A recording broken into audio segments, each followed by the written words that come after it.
G'day and welcome to another episode of Kiwi Car Life. And you guys have been asking me to review a Suzuki Swift Sport for quite some time now, and unfortunately it's taken me a little while to get my hands on one. And at the time of filming, it is the middle of winter and is completely pitch black outside of my normal working hours, so filming this video is not going to be terribly easy, but it will be an opportunity to see how Suzuki's hottest hatchback goes. In terms of exterior styling, like with a lot of the performance models that manufacturers put out, they've done a fantastic job of pumping it up over the standard Suzuki GL or RS. It has some larger 17-inch wheels, some changes to the bumpers front and rear, and nice big twin exhaust around the back, and they've really done a fantastic job of making this car look absolutely stunning on the outside, especially in this bright red paint. The engine is a 1.4 litre turbocharged 4-cylinder engine. It makes 103 kilowatt or 140 horsepower and 230 newton meters of torque, which, while it certainly doesn't put it on the level of the likes of the Golf GTI or Hyundai i20N, it's up there to give it plenty more power than its closest competitors, things like the Jazz, the Yaris and the Volkswagen Polo. It's paired up with a 6-speed automatic transmission as well, which is fantastic because most of the cars in this class use a CVT, and naturally it is front-wheel drive.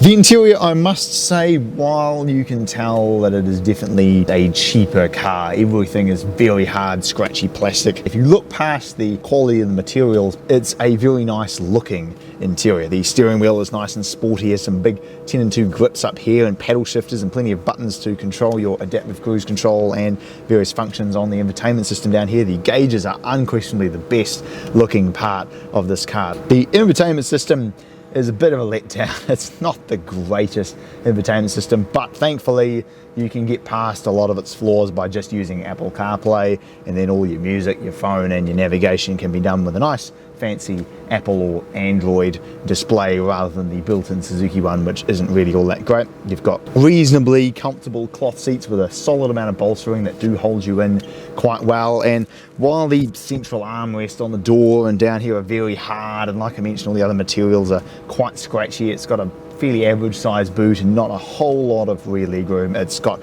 all the features you need, and you can tell that they have designed it to be sporty and fun to drive at an affordable price point above all else, and that it does very proficiently.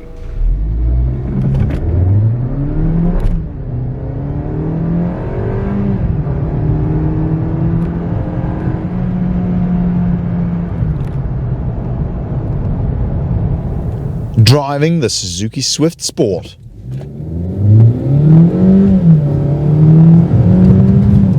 It is unbelievably fast, and surprising is the word that I would use to describe this car. It handles beautifully well, holds the road really nicely, and while it does definitely ride quite firm and on the city streets it can be a little jiggly at times, I suppose, when you bring it out on a road like this, it all makes sense, and suddenly you're just able to enjoy this car. I think the thing that surprised me most of all actually is the transmission. I mean, when you get used to driving $30,000 little economy hatchbacks, you're expecting a pretty average CVT, or at very least, you know, a very long geared, not great automatic. But this, it's got short gears, it locks up the torque converter, it shifts reasonably quickly both up and down,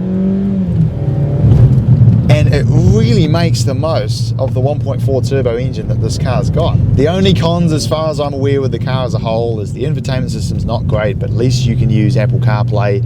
Like I mentioned, the interior is a little bit plasticky, and the other thing too is, you know, if you've got it in third gear and you floor it, it drops to second, which if you wanted to sort of use the torque of the engine, it means that you can't, because it will always chop down. So that gets annoying. The auto upshifting gets annoying. I still think that the ride is a little bit hard for a car like this. It doesn't need to be rock solid for most people who are just going to be driving it to and from work for a bit of fun.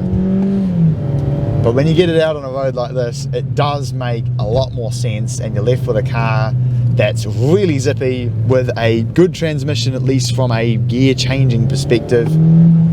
It's fast, it's really fun to drive, great steering feel, and really if you're looking for a fun little hatchback that you're going to thoroughly enjoy driving, and you don't care too much about boot space or ride quality, Like, for the price, you really can't do much better than one of these. Thanks for watching, and I look forward to seeing you again next time.